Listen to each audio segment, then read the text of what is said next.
Hi there, Megan Thompson with Megan Thompson Coaching, and today we're going to talk briefly about praise. If your sensitive child can't handle praise, then make sure that you are listening in.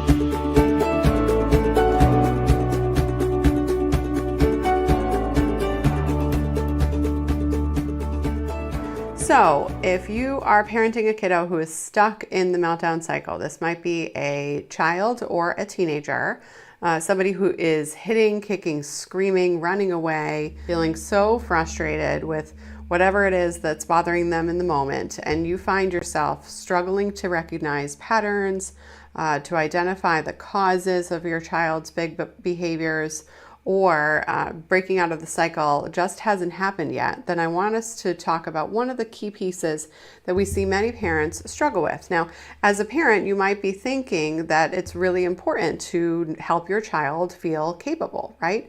All children, all sensitive children, especially stuck in the meltdown cycle, really struggle with this. They really struggle with a sense of feeling like they can solve their problems and have quite a hard time managing their emotions when their problems are big or small, right? The emotions can make them quite big, and those emotions can lead to really big, destructive, or ineffective behaviors. And those behaviors can be explosive, as I already described, or they can be implosive. Your child might end up struggling with low self-esteem. And again, going back to that capability, a low self-concept, perceive themselves to be a bad kid, perceive themselves to be a burden, or that life would be better off without them, and this can lead to isolation, checking out, refusing, and running away from their problems. And so when you're working on trying to fix this, one of the things that you can be noticing is that your child can really struggle with identifying positives. And highly sensitive children and non-highly sensitive children alike tend to have more of a greater imagination, and a healthy, highly sensitive child, or a healthy, emotionally healthy child, is able to notice that life is full of possibilities, right? A child who is struggling and doesn't have the ability to manage their big emotions tends to keep what I like to affectionately call a negativity ledger, right? They are just literally keeping track of all the things that don't go well, and they can even jump to conclusions, struggle with characterization of other people, saying that things like, these kids won't be my friend, I can't make friends with them. They might say things like, we've been speaking about it in the last couple of shows, the concept of resiliency, right? Seeing the world as glass half empty. And so it's important to notice that this piece to the puzzle of your child struggling to accept praise is that your child has a hard time seeing positivity from any avenue of life. And when they're stuck in the meltdown cycle or the shutdown refusal cycle, the positivity is fleeting. We see highly sensitive kids have big, lovely expectations about how the day is going to go. And the second that doesn't go well, they are immediately in meltdown, shutdown mode, freaking out, right? And so as a child, your kiddo is quite overwhelmed, right? As a teenager, your child is quite overwhelmed. And as a parent, this can be really frustrating. You can want to engage in some pretty typical or traditional parenting strategies, like reassuring your child that it's all going to be okay, or using your wisdom that this too shall pass, or helping your child see the silver lining. And part of this could be coming into play when you are praising your child, showing them that what they're doing is hard, helping them notice that they can tolerate and do hard things. And your child can really struggle with this if they're doing something that you want to see. You might be inclined to praise that, right? Good job. Wow, good for you. You're doing it. See, I told you it wasn't that hard. And as a parent, you might think that this is encouraging. You might think that this is spelling out hope, right? sending a message that your child can do it, and directly feeding into their empty bucket of with a low self-concept, right? You might be trying to pour in to that lack there. And this is really tricky because we see many parents get stuck in this dynamic. It's important to notice that it's not for lack of trying, right? It's for a lack of strategy. And I want to break down part of this, because positivity and living in life, seeing life as a glass half full, and seeing possibility in any avenue is absolutely an important, very important life skill, right? This is what we all want for our children. And when we see our children struggle, or we see our children use tactics or thinking patterns like always and never, it'll always be awful, or it'll never be right, or I always struggle, or I'll never get it right. Things like that can really trip up a kid, and it can really get quite discouraging for you as a parent. And you can move into what we call convincing mode, right? So when you're praising your child, you are coming at it from the angle of trying to convince them that everything will be okay. And no one ever makes decisions from a place of feeling convinced. All right, this is really important. When your child is deciding how to creatively solve a problem, if you are trying to reassure them, you're trying to convince them. And when that happens, your child feels unheard. Your child feels invalidated. And this is really important, because when we look at that positivity, we look at this component of seeing life as glass half full, seeing life as full of possibility. When you want that for your child, you can end up going so far overboard that it just feels quite disconnecting from where your child is at. And again, this is really because there can be quite a sense of urgency, right? As a parent, when you see your child suffer, you want to take their pain away. And this is really important when we teach the fact that reassurance doesn't help, that praise is quite difficult for children to take in when they feel like they're incapable. This is one of the pieces that is important for you. And I invite you to notice how you are trying to convince yourself and convince your kid that they're capable at the same time. And this is one of the things that we work on with our clients, right? And so many of our clients will come into our work together, and they will say things like, my child can't receive feedback. They can't take in any good jobs, any encouragement. And we all know that it's more effective for children to feel capable if they're positive. The behavior that we want to see is reinforced, right? We tell them, good job, and I like to see that more, and all of that. And when your child is screeching at you, when you respond in that way, when you expect them to feel encouraged, this can be quite frustrating, right? So we want to talk about the importance of breaking out of this pattern and what is necessary to break out of this pattern. And one of the key pieces that we use in our work with our clients is a concept called systematic desensitization. Now, in any sort of medical treatment or physical therapy treatment or even mental health treatment, this could be used to address fears. But when it comes to parenting, your child needs to be able to tolerate you experiencing a vision for them that they can't envision themselves. And so there's a multifaceted approach that needs to be taken in order for your child to get used to tolerating praise. And that has to be systematic. It has to be more methodical than just expecting your kid to hear you and eventually get used to it. So I want to encourage you to notice that your pace and your process. One of the things that we help our clients do is really much more systematically ease their child into accepting praise. This is one thing that is really, really important when you want your child to feel better about their challenges. One of the things that they need to be able to do to handle challenges is to feel capable.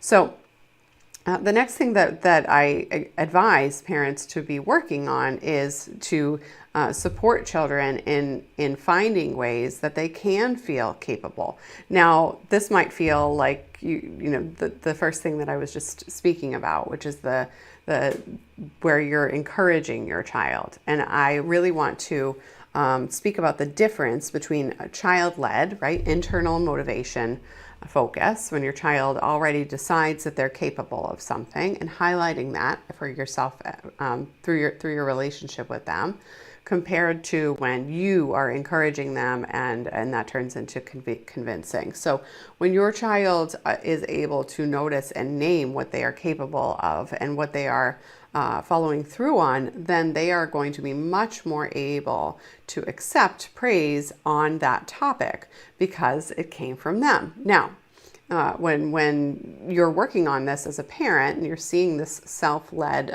positive self-concept, you have to be using some pretty good detective ears and eyes, right? And when we focus on this concept of mindful parenting, one of the key components to what we teach here at MTC, listening in and listening to the for signs for your child's sense of capability is really important to do, because those moments have to be highlighted in a way that your child is going to actually receive it. Okay. One of the things that we see parents who are stuck in this meltdown cycle struggle with is finding that balance between highlighting those new skills for the child and highlighting the personal motivation that your child already has and calling attention to it and supporting your child and noticing that and building insight compared to lecturing about it. All right. Now, lecturing includes teaching or repeating the same expectation over and over again. And it's important for you to be able to stay out of the pattern of lecturing while your child is doing something that you want them to do and they're feeling capable of that. And this is really important because usually parents who are stuck in the meltdown cycle themselves are looking to stay out of the meltdown cycle. And so when they see when you see your child who is struggling finally say something nice about themselves, you can have a pretty strong urge to double down on that. Yeah, see, this is exactly what I'm talking about. Doesn't that feel good, right? And then your encouragement turns into convincing. And so I encourage you to promote self-confidence in a much more subtle manner and to do that more, not necessarily slowly, but more subtly for your sensitive kid. And this is important because once your child starts to feel confident in a way that they can tolerate, you can absolutely grow that. You guys know that we help parents break out of this meltdown cycle in as little as 8 weeks. You have parents whose kids are refusing to do all the things. And within 8 weeks, they are finally following through on parent expectations and feeling good about it. Not because they're sucking it up, not because the parents are holding iPad time over their head, not because there's, extracurriculars being removed from the equation until they follow through. None of that. No bribery, no coddling, nothing like that. And it's important to notice that this can happen swiftly when you add more subtle intervention rather than having more direct intervention. This is one thing that feels counterproductive, but it actually can be quite impactful. Now, thirdly, I want to speak about the importance of the parent-child relationship when it comes to praise. So praise isn't the first thing that you need to be focusing on when you're breaking out of this pattern of the meltdown cycle, and it actually is usually what parents think, right? So I want to bust that myth today. When we think about helping your child feel understood, it's really important that you stay out of a behaviorist perspective. The behavior I want to see, I'm going to highlight and move forward. And this is one of the things that a lot of parent coaches and a lot of experts, whether that be therapists or educational courses, get wrong. One of the things that we highlight here at MTC and we encourage you to notice is that changing behavior has to happen first from a place of noticing where your child is at and what they're capable of and what they think they're capable of. That means that you actually need to stop focusing on changing your child and really understanding more about what your child is capable of before you focus on changing their behavior. And so again, slowing down to speed up is really important. So this is a really hard thing to do when you're working on it on your own, because your child is hitting right now, because your child hit yesterday, because your kid's being removed from the classroom yesterday, today, tomorrow, right? And this can be really difficult to manage on your own, which is why why we support parents in breaking out of this pattern consistently, because when your kid is hitting on a daily basis, that's not developmentally appropriate, and it's really hard to get traction on your own. But when we think about being able to shift out of this pattern, your perspective of how fast your kid can change has to be at the forefront, right? Many parents stuck in this pattern will say things like, I don't really know if my kid can tolerate it. When I set different limits, my child will be devastated. And language like that indicates to me that you as a parent are really, really struggling with your child's capacity. Why? Because when you notice your child's emotions, but you are separate from those emotions and you're no longer holding yourself responsible for your kid's emotions, you can be A-okay with your kid's devastation, knowing that that is not going to impact your ability to hold limits effectively. And this is one key piece that really comes down to the importance of your mindset and the importance of your capacity to stand firm and steady, not strict and hard-nosed. And that is really important for highly sensitive kids, because firm and steady, not strict and hard-nosed, is one of the things that we were talking about last week. If you're not able to do that, then you'll end up being passive, right? So I encourage you to listen to the conversation that we had last week on our show, so that you are coming at this from the full picture here, because this show today is short. So when we look at the positive relationship that you have with your child, that first has to come from an understanding of capacity on your end before you start convincing your kid what they're capable of, to make yourself feel better about the fact that they're struggling and they haven't gotten out of it yet. Because when you are the one leading the show, and that's coming from a place of urgency, I got to fix this right now. If I don't fix this right now, that might mean that I'm a bad mother, or might mean that my kid is struggling and they'll never get out of it, or whatever else it is that you're jumping to conclusions about. You need to be able to separate out your future experience from your present experience. And that's much easier to do when you have a system to follow rather than just a scattershot application of tactics. So if you want to learn more about what we do here at MTC, if whether or not what we do is going to be efficient or effective for your family, then I encourage you to go ahead over to our masterclass. This is meganthompsoncoaching.com/5 steps.